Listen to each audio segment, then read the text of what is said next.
The seats of my car were hot. The steering wheel was hot. The dashboard was hot. I got out of the car. I looked at the road. There's like heat rising off it. Everything is hot this time of year in Texas, except the Rangers. We'll talk about it next on the DLLS Rangers podcast.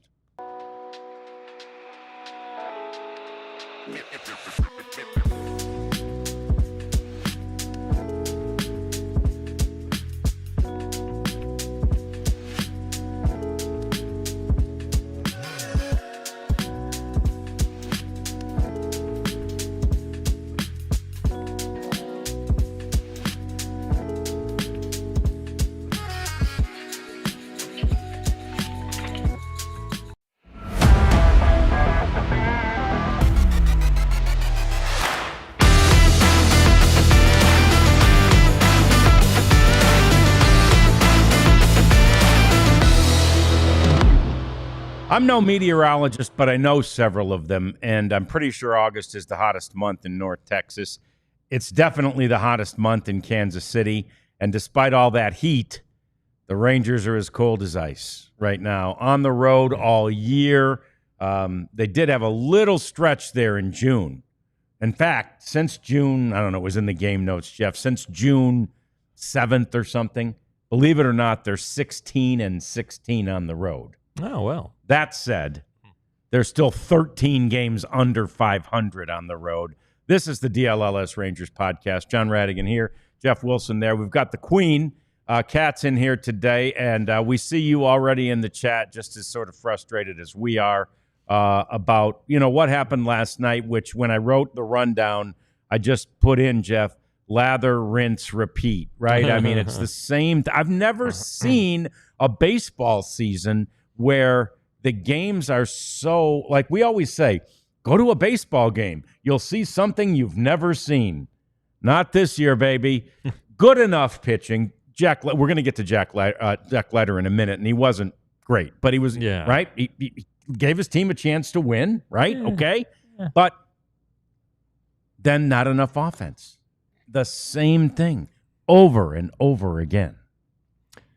11 hits. Yeah, so that's true. That's a heck of a point. Good, no, what's the word? They didn't come through with no hits. Timely hit. Yeah, timely hit. I guess Evan Carter had one there with 2 outs after the first 2 guys reached, and then Tellez hit into the double play, and Evan Carter kind of at least saved the inning a little bit. But yeah, it's just it is frustrating, and Leiter allowed 3 runs. All right, 3 and 2 third innings through 81 pitches. His command was off, which led to the 2 home runs. So you get him out of there in the 4th. You bring in Luis Curvelo, and he gets out of the 4th. Great job, Luis. But then he gives up a home run in the 5th. So, by not going deeper into the game, you didn't get to the guys you wanted to use. Right.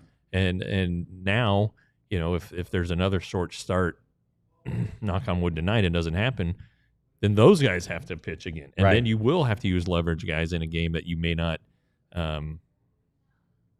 be in position to win. And so it's a little that's kind of where the inning shortfall from rotation has a domino effect. Yeah, and it's a stretch, I realize, to say Jack Leiter gave his team a chance to win, because he didn't give them much of one, not enough of one, for exactly the reason you said. Now, I'm cringing when Robert Garcia comes in too, but that was an adventure. I mean, he kind of got some outs and then farted around and made it a little scary. Phil Maton had a good recovery. He did. That was nice, if you will. Yeah. And then Caleb Bosley was an interesting choice. I thought so too. But they're in the middle of 13 straight. Excuse me, I'm going to sneeze. Okay. Yeah, 13 in a row. You got to be protected. There we go. Bless you, of the bullpen. Yeah. And Caleb Bosley, I was very surprised. And I was wondering, okay, it's a 1-run game. Who the heck are they going with in the ninth after they used Maton in the 8th? Went out there and pitched well, so good for him. But it's the same story. They had the chance. We talked about it yesterday. The Sunday win, man, what a great win. Everything went right, and then going to build on this one, seize the momentum, and then nothing. Yeah. And it's happened time and time again. And obviously, like our Bobby over there with the Mavs, he does not believe in momentum. I kind of do believe in momentum. I do. You look at this Brewers winning streak that just ended over the weekend, and kind of the way they were winning games. You get the mojo, you get the feeling. You're like, man, we've won 7 in a row. Oh no, we're down in the 9th. Well, we can win this. Yeah, I don't think the Rangers have that. No. And the road numbers kind of bear that out as far as their record. When they're trailing after 6 and after 7, and then just the road record overall. Yeah, it's just not. It's just and we'll get to some happening. of those ridiculous road records in those situations coming up. But yeah, totally true. And the reality is that no less than Corey Seager said after the Sunday game, when we ran the quote yesterday just about Nathan Eovaldi and how this is what we needed, a guy to go out there and just, take the game by control from the beginning, and we all responded to that. I'm paraphrasing, but that's essentially like he said Evo set the tone. Sadly, Jack Leiter could not set any kind of a tone. Now, that said, there are times, not very many this year for sure, that the offense just has to pick up the pitcher. Right. And they did that on Evo's last start, actually. He wasn't very good, and they ended up winning that game. They rallied, and that was another one. It's like, oh man, this is the win. This is the one that's going to keep them going. And then they come out and lay 4 hits against pitchers who honestly shouldn't be in the major leagues. No. and if they didn't pitch for the Diamondbacks, they probably wouldn't be. Right. So, and that led to Bruce Bochy getting mad, and then the next day, they blew another one on Wednesday, and that's just kind of started this spiral, and at the worst time, because they were home, they did well against the Yankees. All right, the Phillies are tough. Probably still should have won one of those games. Should have swept the Diamondbacks, and then you go to Toronto, should have won 2 of those. Yeah, games. for sure, no question about it. And last night you could have won that ball game, but it was just kind of like you said, like we've seen so many times before. You get down early on the road, and you try to chip away and all that stuff, and you get close and make it look respectable, but you just never really feel like the Rangers are going to win that game. You don't feel like there's, to your point, you don't feel like there's any momentum, right? There's any vibe, and that's the one thing I know. We've seen it so often in the chat. We've seen it on the socials, is that people feel like, this team doesn't have enough emotion. It's kind of weird. I feel like they do when they're winning, right? It's easy to be happy and, fired up when you're winning, but they don't seem to somehow, fire each other up, pick each other up when things aren't going well, and believe, right? Belief is so huge in this game, and I'm not sure they even believe in the 7th inning or the 8th inning or the 9th inning, whereas like the other day in the game that the Brewers actually did lose to end the streak, they got a 2-run bomb in the 9th, right? Yeah. And ended up losing the game in the 10th. But, they got a 2-run bomb to tie it in the 9th. How many times, if any, have we seen? We've seen it a couple times maybe this year with the Rangers. Yeah. But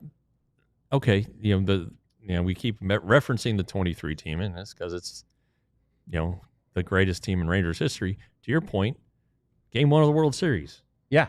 Corey Seager, boom, 2-run homer. Yep. They weren't losing that game. Nope. The Rangers were winning that game, and they did. And it's just, and now it's, again, the playoffs are still possible. All right, and let's just put that out there. We don't think they're probable, but it's still possible. Change is coming. Yeah, it has to. And we're going to get to that in the second segment based on the lineup yesterday. But this can't happen again.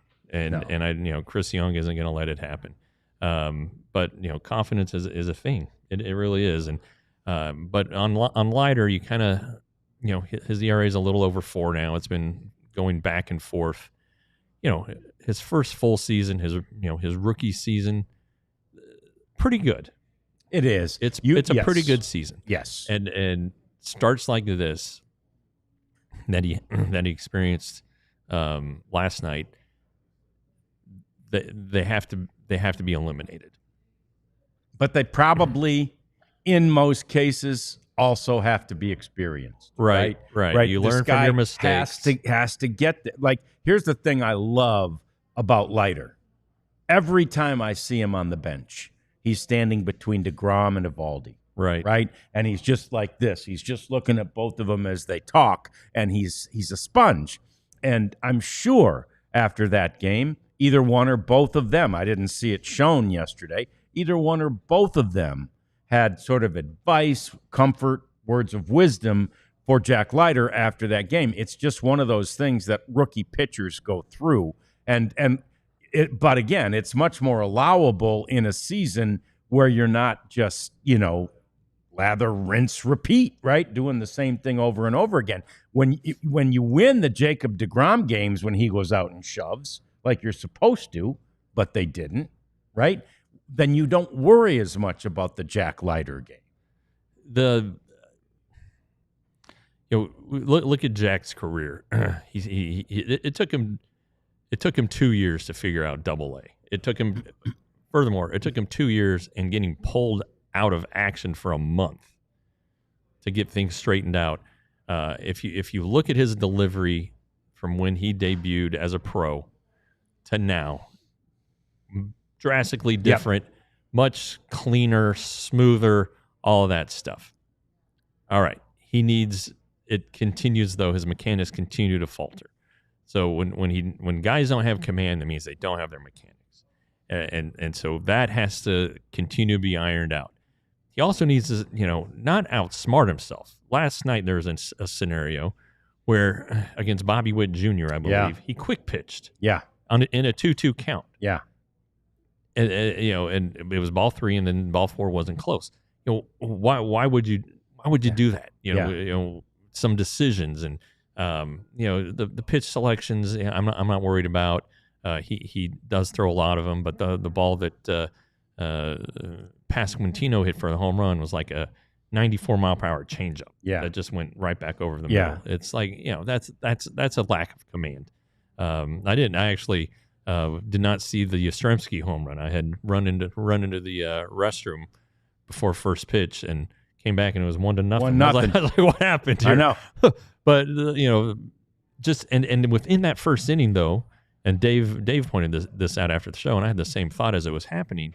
You saw the frustrating part about Leiter, and then the potential. Yep. Those first 2 batters, it was home run, walk, and then it was 3 straight strikeouts. And he dotted a fastball to Pasquantino that the guy had no chance to hit. Yeah, just a great pitch, and so you can see it, and it's what keeps him going, and what keeps the Rangers believing in him, and to keep thinking that he's going to be better as he gets more experience, and it's true, he probably will be.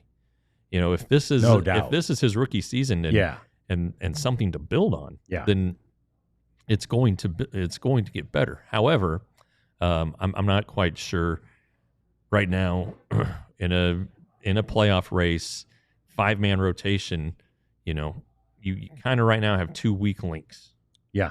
Because Leiter, despite the talent, it's just too inconsistent. And Corbin, who is given all he can, looks like he needs to make an adjustment, or he's hit his max. And hopefully not. They need him Thursday.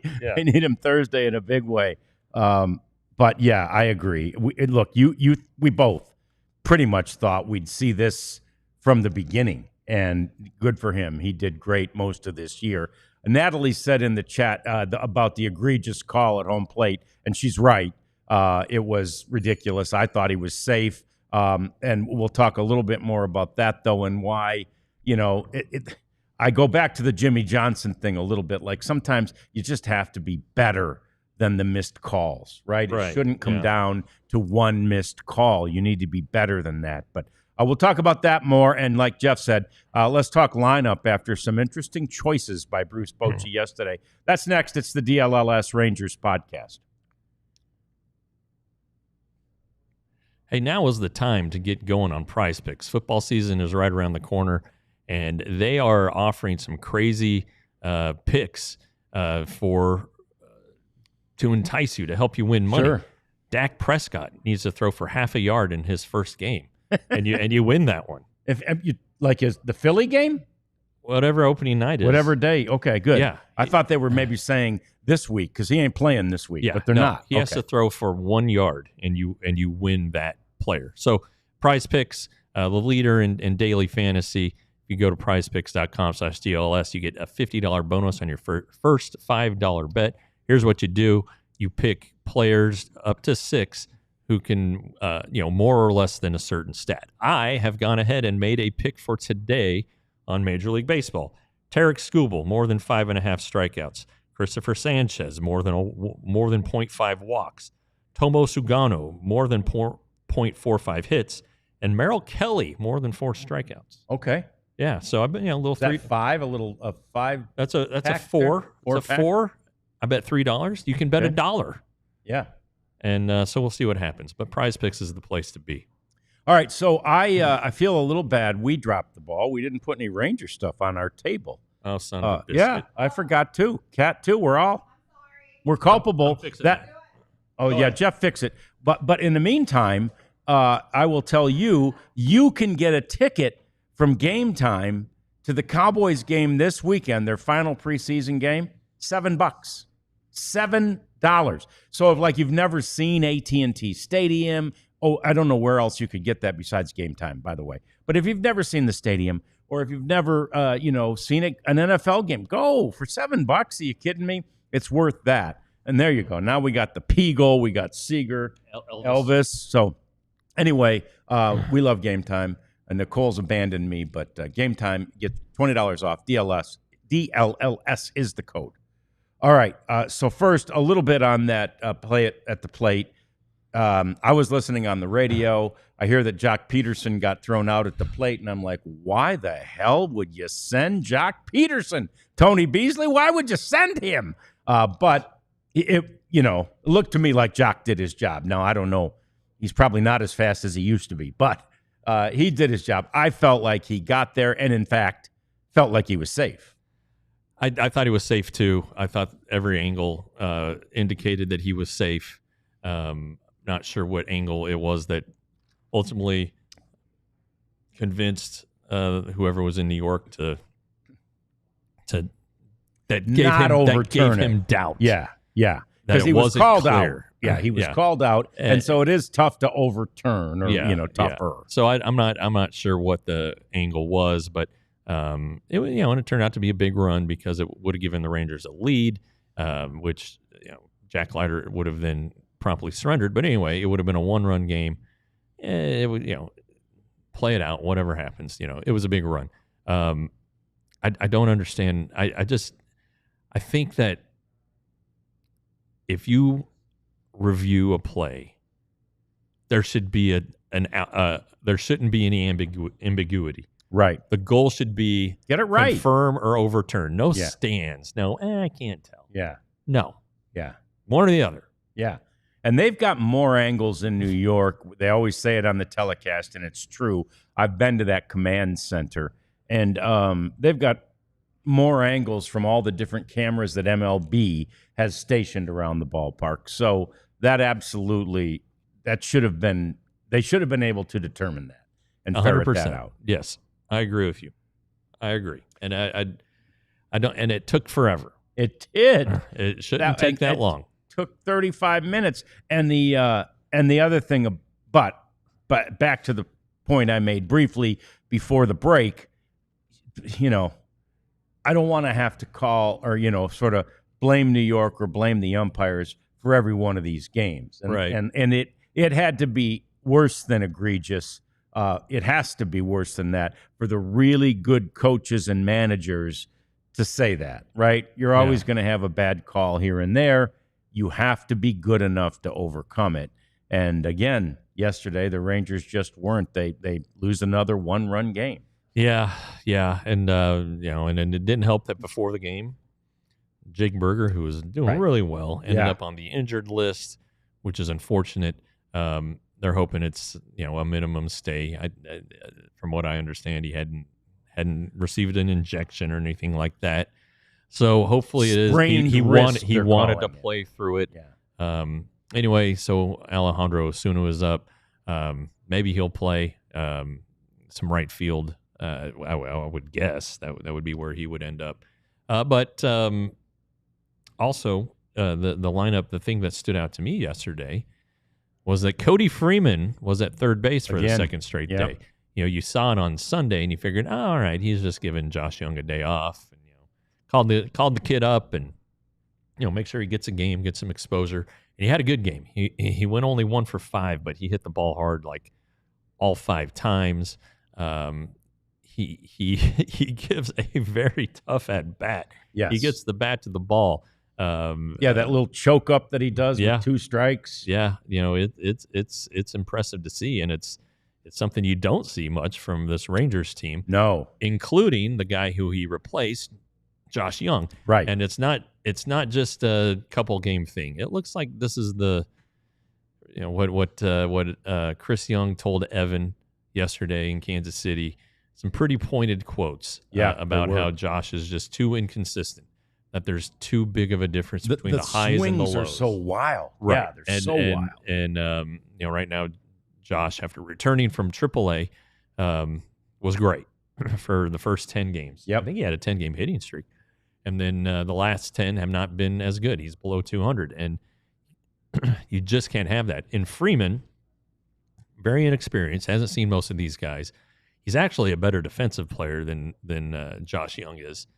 He can steal a bag. He's a more athletic and faster than Josh Young. So, and again, you look at his numbers at AAA, and I know it's a hitter's league, but he was leading the Pacific Coast League in batting. Right, he had 19 homers. Right, just and like a 1,200 OPS. I mean, in the last over a last certain amount of time. Yeah. He's just been on fire. So, in a lot of ways, it's a message to Josh. He did get the mental break. Adolis got the first one. Josh ended up getting one also, and he didn't buy into it. Like we talked to him about it. Yeah, and he was like, so short and so. I'd like to, if it was me, I would rather work on my swing and then play in the game, work it out in the game. It's like, you don't understand. That's not working. Yeah. So then he goes to AAA. And there are a lot of rain delays, and the playing time was inconsistent, but the results were not any good. Not really. And then he hit on something apparently, comes up and does well. I don't know that there's a lot of buy-in on. I don't know that he got the message, and so this might be sending him another message. I know he's dealt with injuries throughout his career, and they have limited his production, but the approach is the same. When he first came up in 22. Homers in his first at bat or whatever, that's great. But he's in the however many games he played, he had a massive amount of strikeouts, and he acknowledged it then, and he was like, I'm striking out way too much, and worked on it in the offseason. It hasn't changed. He still won't walk enough. He's too aggressive, and that's what it is. It needs to be fixed. That's something that the hitting coaches have been working on him, including Donnie Eckert, for a long time now. So something has to change with Josh Young, and this is kind of a message. Chris Young nobody likes to say things about a player.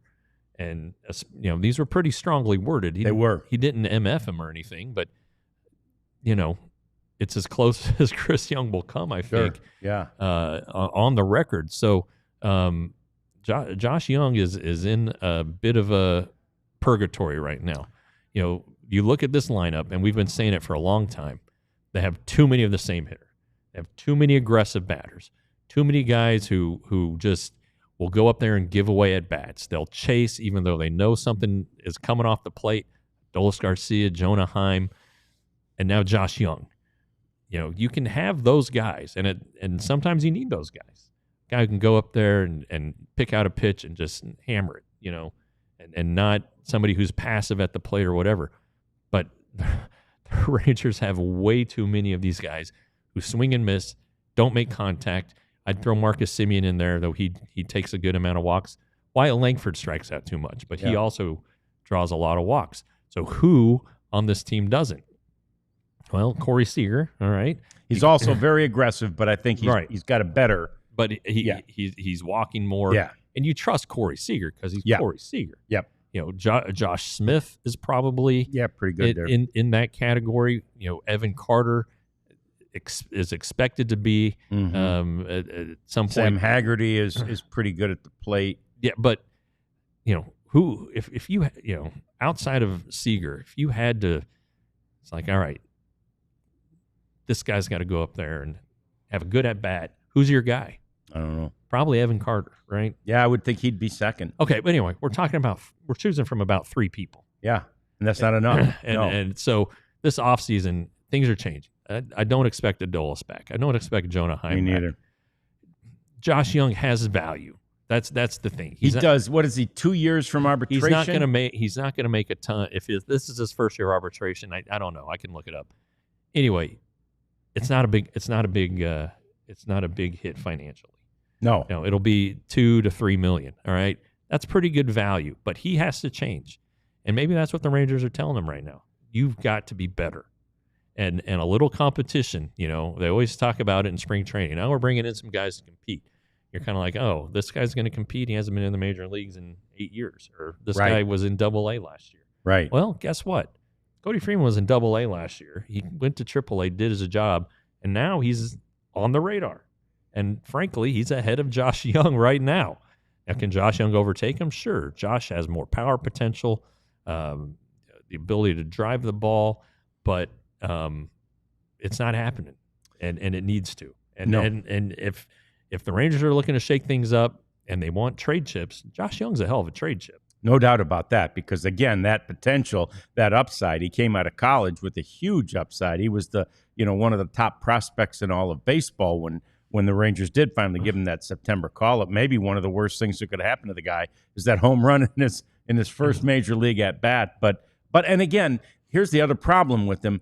He's swinging at pitches out of the strike zone, right, at almost 35% of those, and it's just way too high. I mean, even as in his rookie year, he was at 33%. He's almost a couple of percentage points worse this year. You know, this is some, because I if you'll recall, earlier in the season when everybody was struggling, I was and Donnie Ecker had gotten fired. I was really interested and pursuing these guys who have their own hitting coaches. Yes. Well, what I found out is they pretty much all do. Yep. Okay. And so who are they listening to? If they're listening to somebody else and this guy's like a swing doctor, the criticism the Rangers have with these hitting coaches is that they will work on the technical aspect of the swing, but they don't teach approach. Nope. And so that's the thing that is just a huge separator. Look at the Blue Jays. The Blue Jays don't strike out. How many All-Stars do the Blue Jays have? Not that many. Not many. Vlad and Varsho, Bo Bichette's been an All-Star before, but you don't look at their roster and you're like, hey, these guys are what a superstar-laden team. Nope. They just have the good approach. And they don't chase either. Right. They don't swing at pitches out of the zone. And that's the kind of hitter the Rangers need. Again, you can't have 9 of them. You can't afford 9 of them. No. But you can have more of them. Sure. And you can put them in spots where in the lineup where you're going to benefit and it's going to help you. And I think that's coming. I really think that's coming. And I see, some people talking about there's going to be changes that fans aren't expecting. Well, Josh Young's one of them. Yeah. Would the Rangers try to trade Marcus Semien? They're going to have to eat a ton of salary, and again, just the veteran that he is. That would be a tough decision. Maybe you end up wearing that one for the last 2 years of the contract. Just put him at the bottom of the lineup, let him play great defense, and every once in a while he's going to come through. But the catching thing can be Jonah Heim, and I know he's had 4 or 5 hits the last 2 games, so it's weird that we're talking about it. But the overall, you look at 22, 24, and 25. That's who he is. He's not the player he was in 23. Same thing with Adolis. Adolis is entering the season, batted less, career average was less than 250, on-base percentage was less than 300. Okay, so that tells you who he is. He had the great 23 and will forever be a hero for what he did against the Astros and for the Game 1 homer in the World Series. But he's not there yet. He's not there anymore. You know, the defense is great, okay, but the offense is just killing him. Yeah. And you can find a decent right fielder who can hit better and be more of a financial value. And that's the other thing. The Rangers aren't going to want to pay him $12 to $15 million in his last year of arbitration. Nope. If this is what he's going to give them. Right. So they can spread that out. You can get 2 outfielders. You can get a platoon out there if you want. You know, or you can just get a guy who you're going to partner with Osuna. You know, I don't know what the ultimate solution is, but there are solutions. And maybe that would be a guy that you already have in Ezekiel Duran. We've seen him out there and, you know, show a pretty good arm off out there. So, yeah, there's going to be solutions there. But yeah, I agree with you. I think Adolis and Jonah are probably, you know, not long for this team. The Rangers will wait and see what they can get for them. We'll talk more about this, more about what you've been saying, and more about the road and second half woes for this Rangers team next. It's the DLLS Rangers podcast. I tell you where you're going to have a winning road trip, at least in terms of fun. Oh, yeah. And that's our DLLS Cowboys road trip to Las Vegas, November 15th through the 18th, as the Cowboys, America's team, which some people might dispute, but America's team will be playing the Raiders for the first time in Las Vegas at Allegiant. Are you going, Allie, Allegiant on that trip? No? Not yet. Well, that's bullshit. Dang you should go. We got our new Cowboys man in here, and he's allowed. Well, anyway, here we go. TrueFanTravel.com is where you need to go, and they'll hook you up. It's Mandalay Bay, it's airfare, it's tickets to the game, it's hanging with apparently 75% of the Cowboys crew. So here you go. TrueFanTravel.com. You don't have to be in DFW. They will get you to Las Vegas from wherever you are, including difficult places to travel like Winnipeg. Yes. Or, I don't know, Greensboro, North Carolina. They'll get you there. Is Greensboro in North Carolina? Yes, it is. All right, I nailed that one. I think there might be one in each. There's probably both. Yeah. Anyway, TrueFanTravel.com. Yeah, we're a big fan of theirs. We're a big fan of this merchandise. We're going to haul off and wear some of this merch into a local establishment and just tell everybody there who we are. We got a big staff meeting coming up, and so we're going to go pregame for the staff meeting with our DLLS shirts on. So we'd appreciate you to do the same thing. Let everybody know who we are. We're almost a year old, and we're really getting traction, and we want more. So go to store.allcitynetwork.com and check out all of the shirts that we have available there. There's other merchandise, too. It's all great. We encourage you to get it at store.allcitynetwork.com. Okay, so let's talk about this team on the road, because I mentioned it. Unbelievably, they're 16-16 on the road since June 6th or 7th, something like that. All right. Overall, Jeff, they're 25-38. That's second worst in the American League. Of course, we all know who's worst. That's the White Sox at 19-44. And then the Twins and Rangers are tied at 25-38. 13 games under 500. Well, and the Twins, of course, have raised the white flag at the trade deadline. So that's not good, John. And we've been saying that all year. And really, you know, last year, and again, as we go back to 23, the World Series team. 11-0. 11-0 on the road to win the World Series. And then I think they won their first one or two on the road the next season. Yeah. So they were rolling, right? But it doesn't make sense because it's a veteran team. Young teams struggle on the road. Rangers are not a young team. Nope. They've been to every ballpark. They've seen all of these pitchers. And for them to continue to struggle is mesmerizing. As Bruce Bochy likes to say, he's buffaloed by it. Yeah. You know, he's buffaloed by that and buffaloed by the offense. He's never said he's been buffaloed by the bullpen, which, Yeah, interesting. Yeah. But anyway. Yeah. Maybe like they've exceeded expectations, they have. really. They Yeah. have. And so that you can't win or be a playoff team if you're that horrible on the road. It's just rare for it to happen. And I've been to 9 road games, and it's looked very similar to the home games, quite frankly. But it just has to be better, and for it to be this abysmal, maybe there's a correlation between offense and road success. There probably is a correlation. Actually, it just occurred to me. I've been to 2 road games.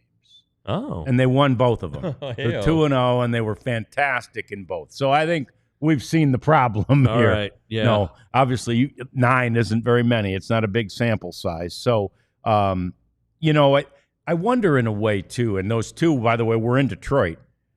Still one of the best, if not the best team record-wise in the American League. I still think the Blue Jays are better than Detroit, at least the way they're playing right now. But anyway, we'll talk about that later.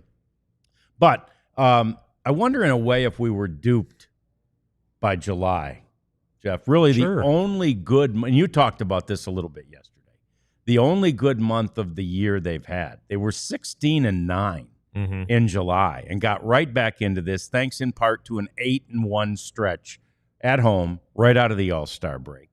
And now they're 5-11 in August.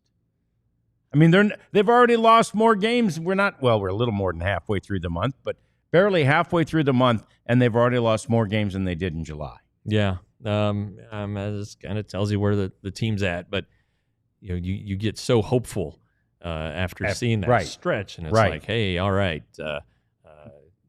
8-1. They were what, 6 games over 500? Yeah, 5 or 6. 6, I think. And right there, tied for the last wild card spot. Yep. You're thinking, all right, this is what everybody's waiting for. They went on the road and lost the first 2 to the Angels, and that killed everything. That really did. It did. It was sloppy baseball. It just really halted the momentum right there. They end up winning the finale, and they go to Seattle after the day after the trade deadline, and Robert Garcia gives it up. They win the Saturday game. No, wait. I've got this all screwed up. They won the last 2 against the Angels. Then they lost the Friday game, or the. Let's double check your math here. Or whatever is going on. They lost the opener badly. They lost the Friday game when Robert Garcia gave it up. They almost lost the Saturday game, and then the Sunday game was they were just out pitched. Yeah, and Thursday of that week, trade deadline day, they lost 6-0. Did nothing in that there game. You go. And then in the Saturday, the Friday game was a 4-3. That was the Garcia loss. Familiar, yeah, 4-3. That was the Garcia blown save. And then they did win, as you mentioned, on Saturday. But anyway, the road trip was and I'll be abysmal. Damned, they lost 4-5, 5-4 on Sunday. All these 1-run losses. The road trip was bad, and so that has kind of. Then they came home and like, all right, the Yankees did good against the Yankees. Okay, they've recovered. 2 out of 3. Here we go. And then it just hasn't been there since. And no. Just the offense has disappeared. Even in the Yankees series, the Rangers didn't score a ton. The Phillies shut them down, and then they should have again. The Diamondback series was inexplicable. That's the worst of the season. That's the one that I said circle that one. That's where it all has started, and we're 1 game into this Royals series, so there is time to at least salvage a split. Technically, you could win the series. Seth Lugo is pitching tonight, and he really messed up the Rangers last time. Merrill Kelly. His 4th start for the Rangers tonight. So, again, he needs at least 4 strikeouts. But, he needs to do well to give this team a chance.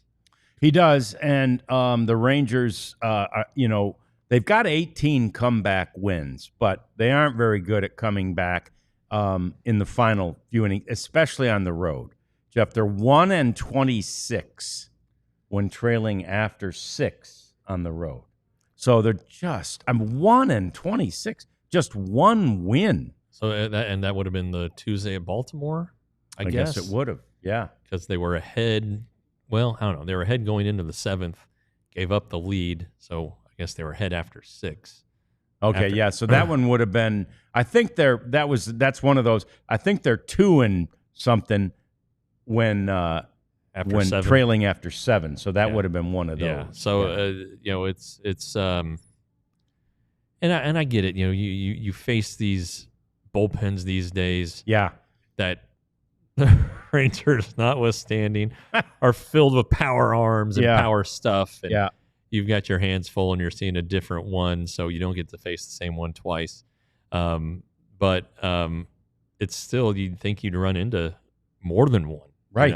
Yeah. But that comes back to this team's inability to make contact. Yep. Even when you are facing 98, 99, 100, if you put the ball in play, you never know what's going to happen. Right. So it's just another thing, and we've been talking about it all season, and it's aggravating. It's aggravating for us, and we're impartial.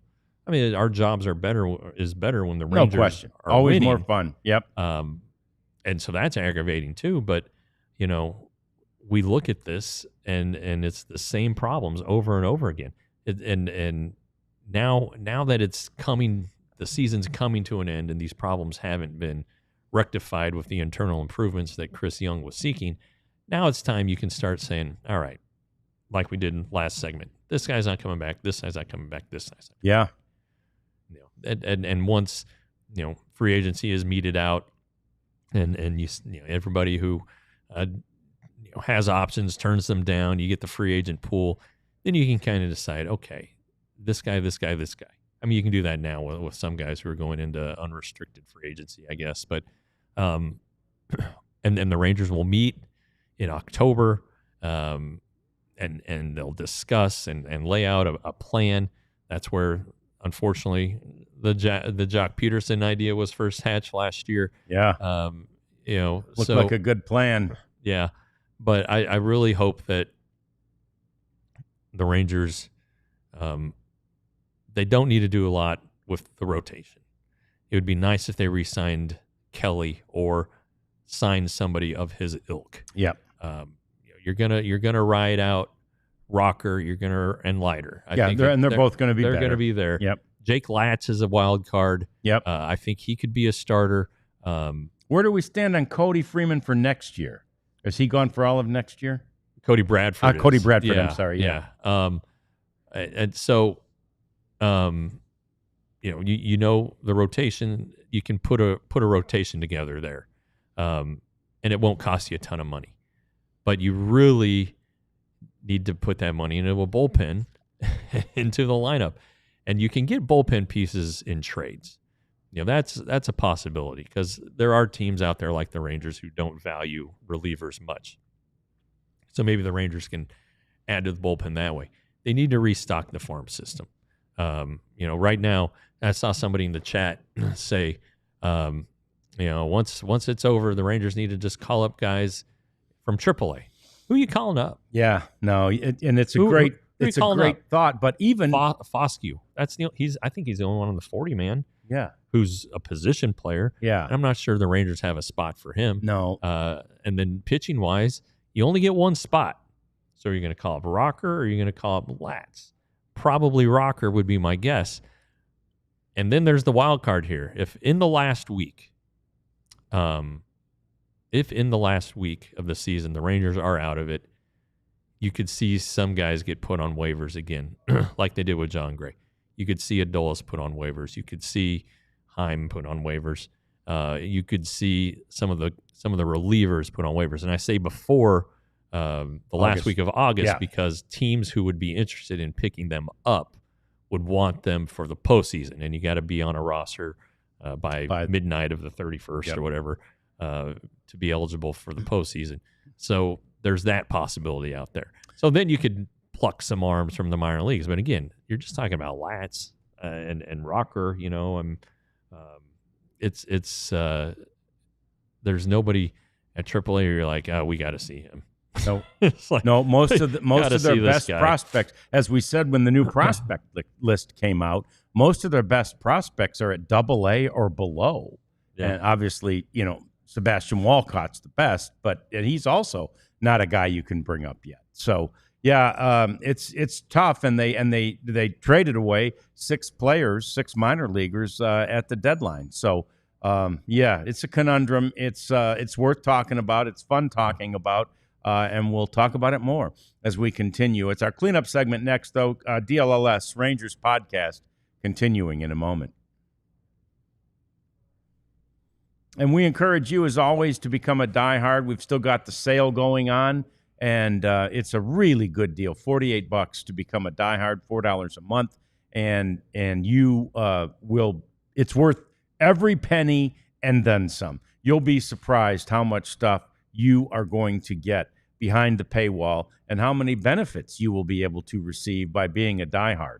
One of them will be next Monday. There's a little diehard event here at our DLLS studios. So we'll be talking a lot of Mavs. I think our Mavs diehards are going to be the ones most interested in that one.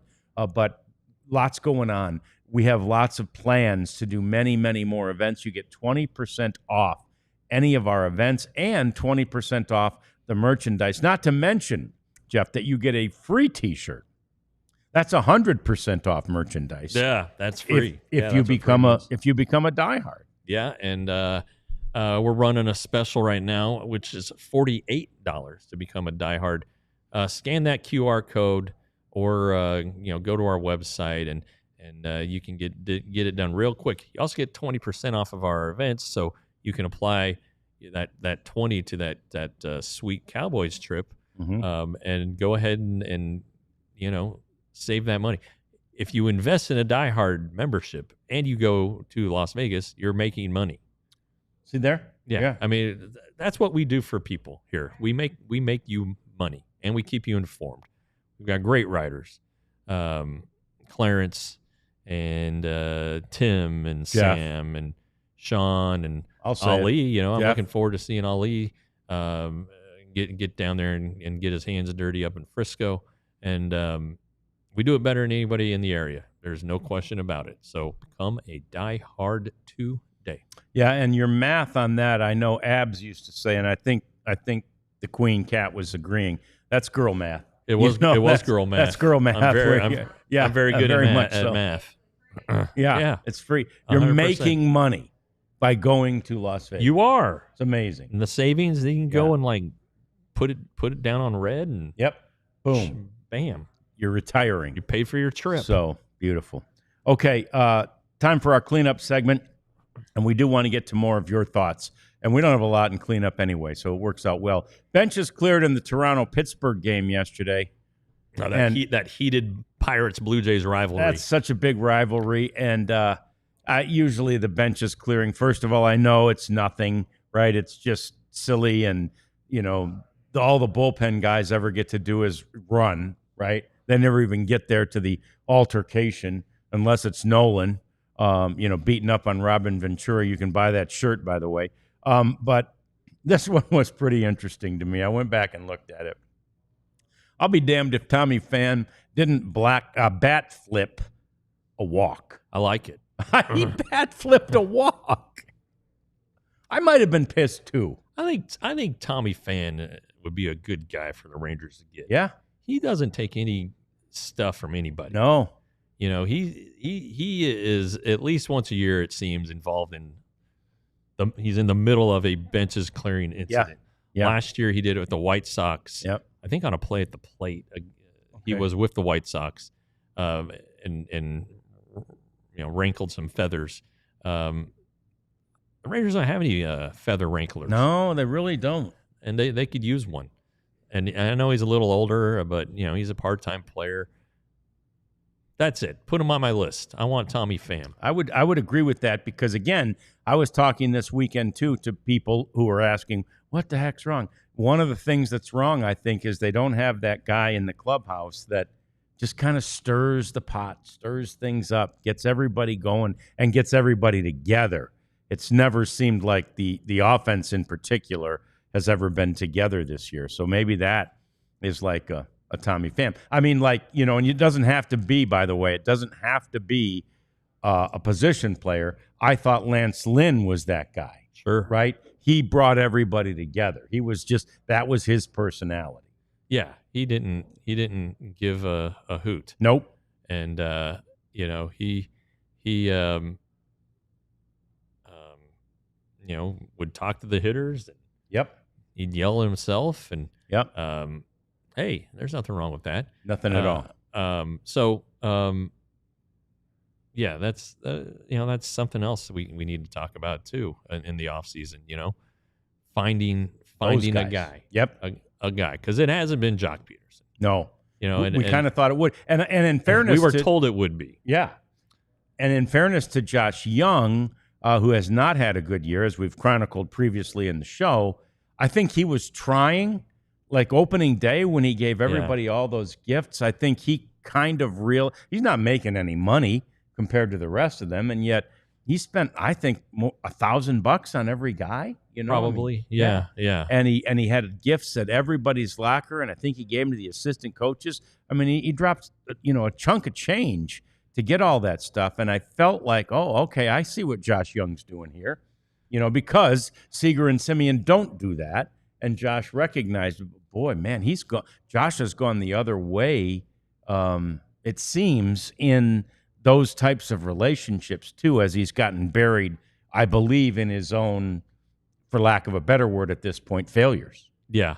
And it is hard to be a leader when you're hitting 200. It is. And it is. You get involved in your own problems and own issues, and maybe that's part of this. I'm not sure, but yeah. And I don't know what makes a good clubhouse guy. Is it that guy? It sounds like the pitchers. If you're a veteran, you take care of the younger guy. Yep. You take them out to dinner, you pick up the check. Yep. You do things like that. But at some point, it would just seem that you would hear that this guy is the guy who is getting everybody fired up, and we never hear it. No, we don't hear it. So you mentioned your pick, your prize pick, with the Tarek Skubal. Uh-huh. I think that's a pretty good bet you've got there, because Tarek Skubal's got this fairly newfound routine.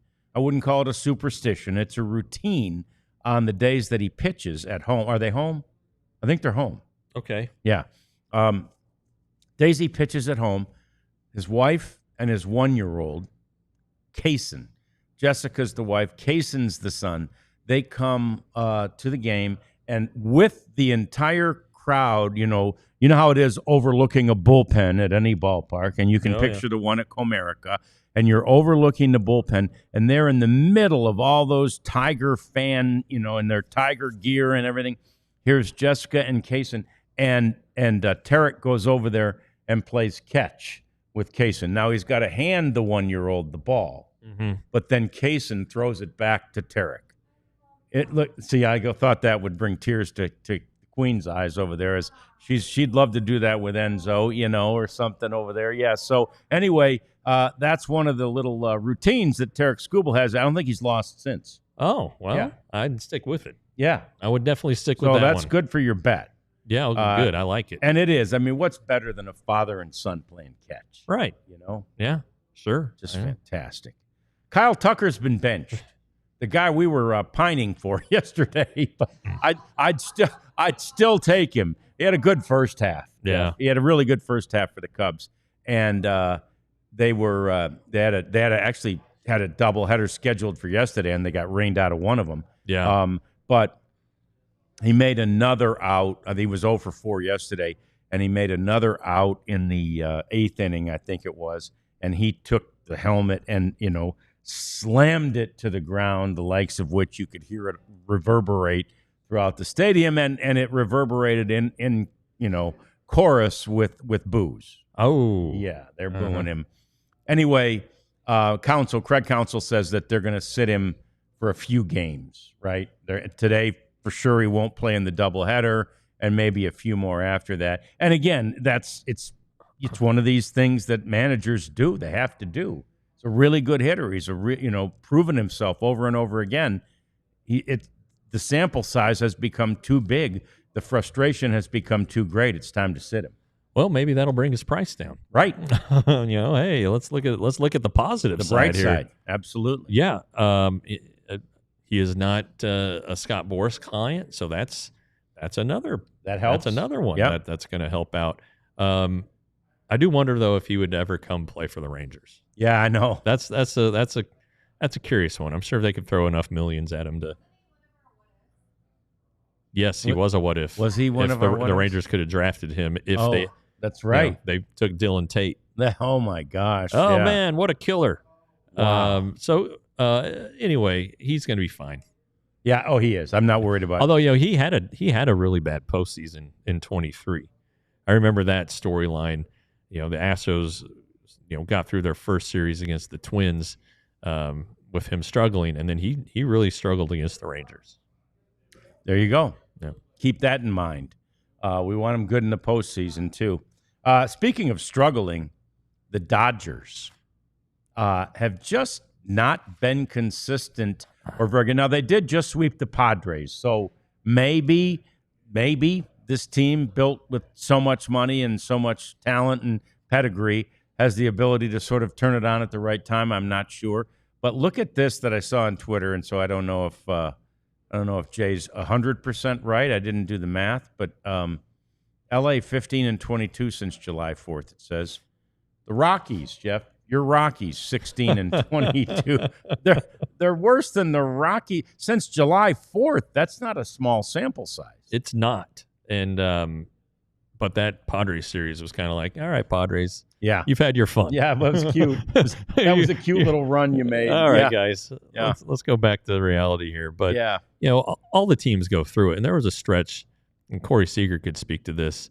It might have been in 21. It looked like they were going to just coast into the postseason. And then they had that awful stretch, just a terrible stretch, and ended up making the postseason. But every team goes through it. Just about every team is going to have a bad stretch. They're all susceptible to it. They are. An injury or two, and you're in trouble. So, but yeah, it did feel like just let's turn on the switch, guys. And go out there for that series. It really did whip their butts. And to your point about that, the stretch, that poor stretch that they had, like the narrative was that Dave Roberts was going to lose his job if they didn't win the World Series in 20. And then I believe that narrative has been trotted out a few more times between, like in 21 or 22 or 23, before they finally did win it again in 24. And Dave Roberts, by the way, is still there. And it also speaks to one of the things we saw in the chat about, who are the best candidates to replace Bochy when he gets canned. It won't happen. He could be gone next year if he chooses to retire. Yeah. He ain't getting canned. No, and I think he can. He could retire. He's 70. Done everything he can. Do you want to go out like this? He's been frustrated all year. Does he have any leverage to tell Chris Young, "I'll come back," but these 4 or 5 guys need to go? Yeah. Now, who would the candidates be? I mean, I would imagine that Skip Schumacher, who is with the club, will get a hell of a look in the organization. And I would think that Brett Boone might throw his hat in the ring and say, "Hey, sitting coaching stuff was fun, but I want to be like my brother Aaron and manage." Yep. And that would be interesting because I think philosophically he really lines up with Chris Young. And then I don't know external guys out of the organization haven't sat down and thought about it, but I'm sure they will find a manager. Yeah. And we've always thought that Skip Schumacher was kind of sitting there as a replacement in waiting if and when Boch decides to retire. And his son is a TCU baseball commit. I think he has one more year of high school, but he's committed to the Frogs. So there's another reason. Well, if I can be at home for a lot of the time and still have lunch with them or dinner or slide over to watch a game on an off day, that might be enticing too. But cart before the horse there. Yeah. Game tonight, Rangers against the Royals. Merrill Kelly on the mound for the Rangers. We're back tomorrow to talk about that one and get you set for the Wednesday night game. That's all tomorrow when we join you again on another edition of the DLLS Rangers podcast. We all silly like the mayor.